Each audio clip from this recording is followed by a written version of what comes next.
Last GHMC elections లో TRS government లో అప్పుడు వాళ్ళ ఆ ఛానల్ చైర్మన్స్ అవసరం కాబట్టి అప్పటికప్పుడు మళ్ళీ కేటీఆర్ అరేంజ్ చేసుకొని మాట్లాడుకొని అవసరం గట్టెక్కించుకున్నారు. ఆ తర్వాత నెక్స్ట్ మళ్ళీ అదే రిపీట్ మళ్ళీ వాళ్ళకు అపాయింట్మెంట్ ఉండదు. ఇదే సంతోష్ ఈ ఛానల్ చైర్మన్స్ అపాయింట్మెంట్ అడిగితే ఇంకో ఛానల్ చైర్మన్స్ కు చెప్పడం ఈయన అపాయింట్మెంట్ అడిగిన అపాయింట్మెంట్ కు వాటికి ఇవ్వడు. మరి ఇది కేసీఆర్ గారికి తెలుసా అండి? ఇట్లా ఎంత నష్టం జరుగుతుందండి? కరెక్ట్. వర్కింగ్ ప్రెసిడెంట్ ఇప్పుడు కేటీఆర్ ఉన్నారు కాబట్టి ఇంకా సంతోష్ ద్వారా కేసీఆర్ గారిని కలవాల్సిన అవసరం చాలా మంది రావట్లేదు. ఎందుకంటే అన్ని వ్యవహారాలను కూడా కేటీఆర్ గారే చూస్తున్నారు కాబట్టి ఇప్పుడైతే అటువంటి ఇబ్బంది లేదు. కేటీఆర్ గారి ద్వారా పార్టీ పనులు మోస్ట్లీ ఏంటంటే ఒకటే నేను మొన్న చెప్పాను కేటీఆర్ గారు కూడా బీఆర్ఎస్ పవర్ కోల్పోవడానికి ప్రధాన కారణం ఏంటంటే కేసీఆర్ యాక్సెసిబుల్ లేకపోవడం, ఆరోగెన్స్, యాక్సెసిబిలిటీ. ఇది బీఆర్ఎస్ పవర్ కోల్పోవడానికి ఎవరు అంగీకరించకున్నా బీఆర్ఎస్ కాడర్ ను కామన్ పబ్లిక్ ఏం కోరుకోవాలంటే అనుకుంటారంటే ముఖ్యమంత్రి మా పార్టీ అధ్యక్షుని కలవాలని కోరుకుంటారు. వాళ్ళకేదో పని కావాలని అది కాదు, రెగ్యులర్ గా కనుక కలుస్తాయి. ఎందుకంటే చాలా మంది ముఖ్యమంత్రులు కలుస్తారు కాబట్టి అక్కడ ఆంధ్రప్రదేశ్ లో జగన్ కూడా అదే విధంగా అధికారంలో కోల్పోయారు. సో కేసీఆర్ కు మరి జనాన్ని ఎక్కువ మందిని కలవడం ఇష్టం ఉండదు. కలిసిన వాళ్ళం పూర్తిగా భోజనం పెట్టి పంపిస్తారు 2-3 గంటలు 3-4 గంటలు. అట్లా కాకుండా నిమిషం 2 నిమిషాలకైనా యాజ్ మచ్ యాజ్ పాసిబుల్ గనక కలిస్తే గనక యాక్సెసిబుల్ ఉంటే గనక బీఆర్ఎస్ కి పరిస్థితి వచ్చేది కాదు.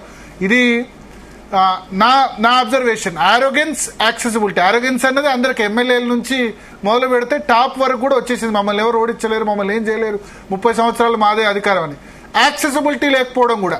యాక్సెసిబిలిటీ మంత్రుల నుంచి మొదలు పెడితే ముఖ్యమంత్రి ఎస్పెషల్లీ కేసీఆర్ అందరినీ కలవాలని అందరికీ ఉంటుంది. ఆయన ఉద్దేశం నేను సెక్రటేరియట్ కు లేదా ముఖ్యమంత్రి దాకా వస్తే సిస్టమ్ ఫైల్ అయినట్టు కదా.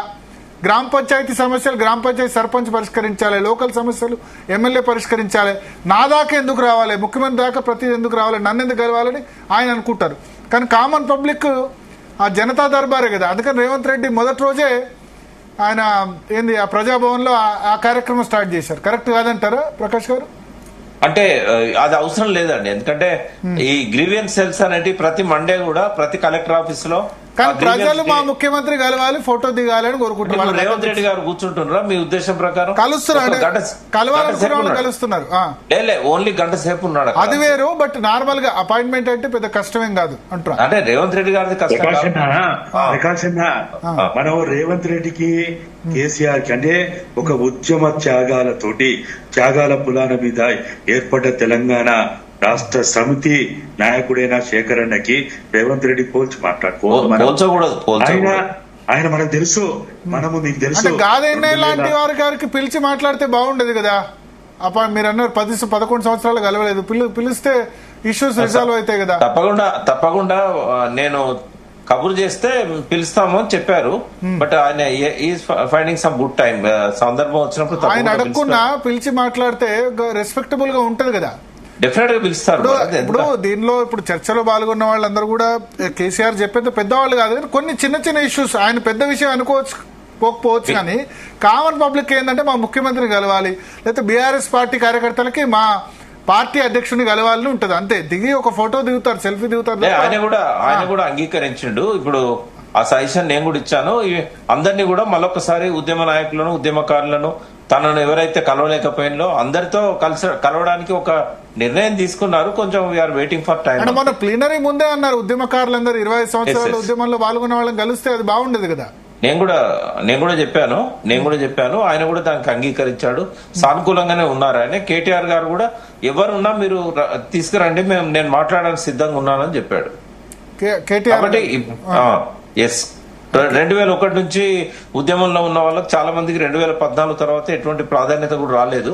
మీరు ఇప్పటికైనా రియలైజ్ కావాలన్నప్పుడు మీరు ఎవరున్నా తీసుకురండి, నాకేం ప్రాబ్లం లేదని ఈయన చెప్పాడు. కేటీఆర్ కలుస్తాడు. కేటీఆర్ ఇప్పుడు పార్టీ అధికారంలో కోల్పోయిన తర్వాత అందరిని కలుస్తున్నాడు. బట్ అందరూ కేసీఆర్ కూడా కలవాలనుకునే వాళ్ళు ఉంటారు కదా డైరెక్ట్. ఆయన కూడా కలుస్తా అన్నాడు భరత్. నేను ఇన్నయ్య గారు నేను వస్తామని కూడా చెప్పాను, కలుస్తామన్నారు. కొంచెం ఆయన సమయం కోసం ఆయన అపాయింట్మెంట్ దొరకడం కష్టం. దొరికితే మాత్రం ఫుల్ మీల్సే, ఇంకా సాటిస్ఫైడ్ టైం ఇస్తారు. ఏదో నిమిషం 2 నిమిషాలు స్వయంగా వడ్డించి పెడతారు. ఇప్పుడు ఇన్నయ్య గారిని 2008లో పిలిచినప్పుడు 8 గంటలు అని చెప్పారు, 8 గంటలు పిలిచారని చెప్పారు.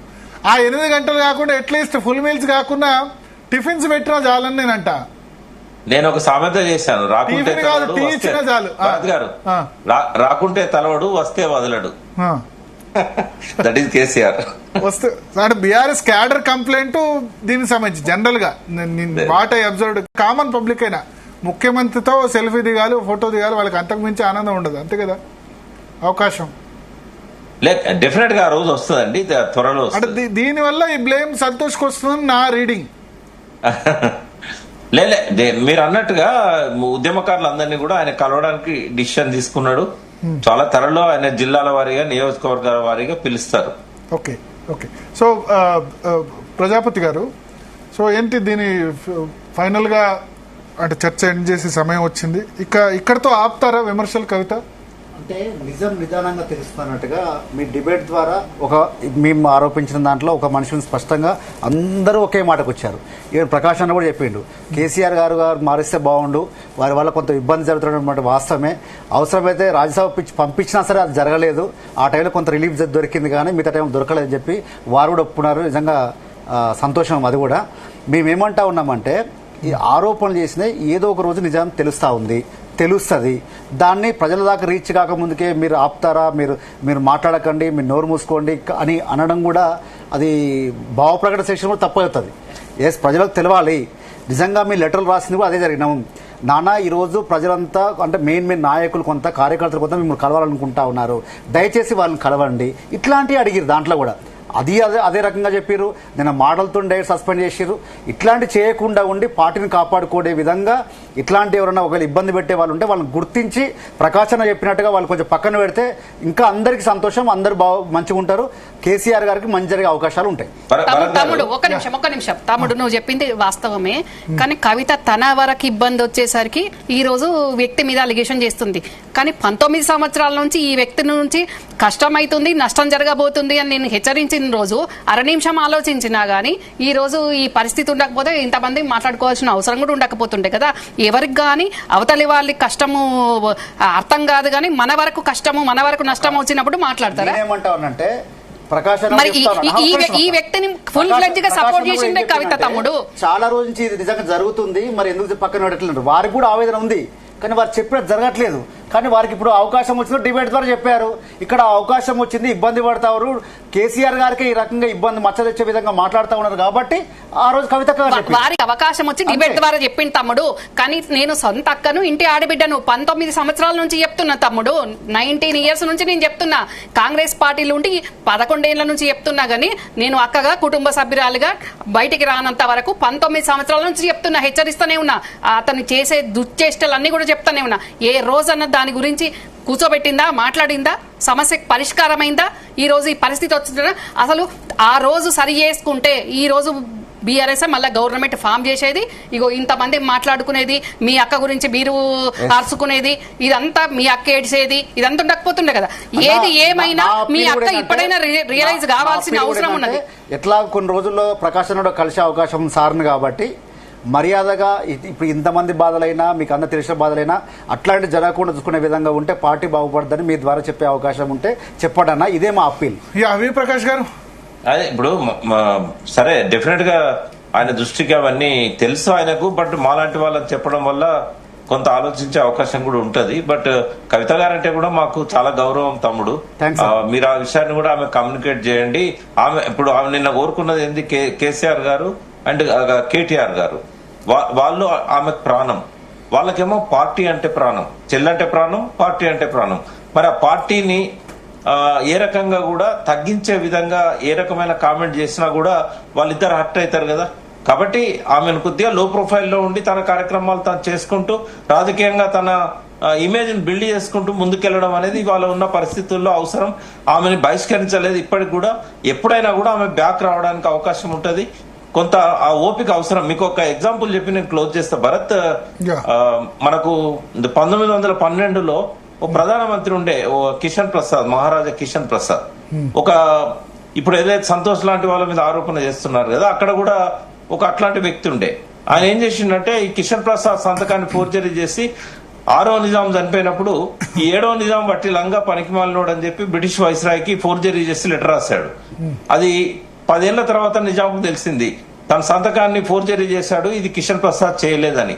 ఆ ఓపిక పట్టడం వల్ల మళ్ళీ ఆయన ప్రధానమంత్రి 20 సంవత్సరాల పాటు ఆ పొజిషన్ లో ఉన్నాడు. అంటే రాజకీయాలలో చాలా ఓపిక ఉండాలి. కుట్రలు ఉంటాయి, కుతంత్రాలు ఉంటాయి, వాటిని వెంటనే మనం అవుట్ బర్స్ట్ కావద్దు. ఎంత ఓపిక ఉంటే భవిష్యత్ అంత బాగుంటది. ఈ విషయాన్ని కొంచెం మీరు కమ్యూనికేట్ చేయండి. Thank you. ఓకే, ఇన్నయ్య గారు. సో అన్న ఇప్పుడు ఏదైతే జరుగుతున్న ఈ చర్చ మొత్తాన్ని కూడా దయచేసి తెలంగాణ ఉద్యమాకాంక్షలు, తెలంగాణ అమరవీరుల ఆశయాలు, తెలంగాణ సమస్యలు ఏవైతే ఉన్నాయో వాటి మీద ఎక్కువగా మాట్లాడుకుందాము. ఇది ఖచ్చితంగా నేను అనుకోవడం కూడా ఇది టీ కప్పుల తుఫానే. ఇది శేఖర్ అన్న దీన్ని మొత్తంగా ఏదో తెగేదాకా లేకపోతే ప్రధాన పడేదాకా అపదాన్ని చూస్తా ఉన్నాడు. ఎవరేమవుతారు, ఎట్లయితారు, ఏమేం జరుగుతుంది అని వేచి చూస్తున్నాడేమో గాని ఆయన ఖచ్చితంగా ఆయన ఏదో ఒక రోజు దీన్ని ఆయనే ముగించగలుగుతాడు. ముగించడానికి అవకాశం ఉంది కూడా ఆయనకే. మీరు ఇప్పుడు అందరం అనుకుంటున్నట్టు రమ్యక్క బాధపడి చెప్తున్నట్టు సంతోష్ విషయమైనా, హరీష్ విషయమైనా, లేకపోతే ఇంకా పార్టీలో ఉన్నటువంటి ఎవరైనా కావచ్చు, నేనే కావచ్చు. సో నా వల్ల కూడా నష్టం జరిగినా ఒక అధ్యక్షుడిగా ఆయన ఏ పాత్ర పోషించాలి, ఆ పాత్ర పోషించాలి. ఆయనకు ఇంటి పెద్దగా ఎట్లా చేయాలో అట్లా చేయాలి. కాకపోతే ఇప్పుడు మన సమస్య అంతా కూడా ఏంటంటే కవిత బాధ అయినా లేకపోతే ఇతరుల బాధలైనా అందరి బాధలు కూడా మనం మాట్లాడుకుందాం, చర్చించుకుందాం, అంతర్గతంగా మాట్లాడుకుందాము. బజార్న పడి తెలంగాణ తల్లికి నష్టం జరిగే పని చేయకుండా మనం చేసుకునే అవకాశం ఉంది. అందరు ఇంతకుముందు ప్రకాశం చెప్పినట్టు కొద్దిగా ఓపిక పట్టండి. ఓపిక అన్నిటికీ పరిష్కారం అవుతుంది. టీఆర్ఎస్ పెట్టినాడు ఎన్ని తిట్టలే మీకు తెలుసు కదా. మీరు జర్నలిస్ట్ గా ఉండి ఇది ముందుకు పోతుందా, ఇది ఇట్లయితుందా, అది అట్లయితుందా, ఎవడున్నాడు, ఎవడు పోతాడు, డబ్బులు ఎక్కడి, ఎన్ని రకాల బాధలు, ఎన్ని కష్టాలు, ఎన్ని అవమానాలు అవన్నీ భరించినాం. కాబట్టి ఇప్పుడు కూడా మనం తెలంగాణ తల్లి కోసం, మన తల్లి కోసం మనం ఈ రోజు కొద్దిగా ఓపికగా ఉందాం. ఓపికగా ఉండి దీనివల్ల ఎవరికి మళ్ళా లాభం జరుగుతుందని కూడా పక్కన పెడదాం. మీకు లాభం, నాకు లాభం, అది కాదు. తెలంగాణకి లాభం జరగాలి, 4 కోట్ల తెలంగాణ ప్రజలకు లాభం జరగాలి, అమరవీరుల కుటుంబాలకు లాభం జరగాలి, ఉద్యమకారులకి వాళ్ళకి లాభం జరగాలి. కాబట్టి దానికోసం అందరూ కూడా కొంత ఓపికతోటి, కొంత అందరు ఒక మాట చెప్పాలంటే మన నోరుని, మన మనసుని, మన శరీరాన్ని కట్టడి చేసుకొని ఉంటే ఇప్పుడు బాధ ఎవరికి లేదు. ఇప్పుడు మేము మాట్లాడదలుచుకుంటే ఎన్నైనా మాట్లాడగలుగుతాం. పుంకాలు మాట్లాడగలుగుతాం, గంటల కొద్ది మాట్లాడగలుగుతాం. కానీ దానివల్ల పరిష్కారం రాదు ఇప్పుడు.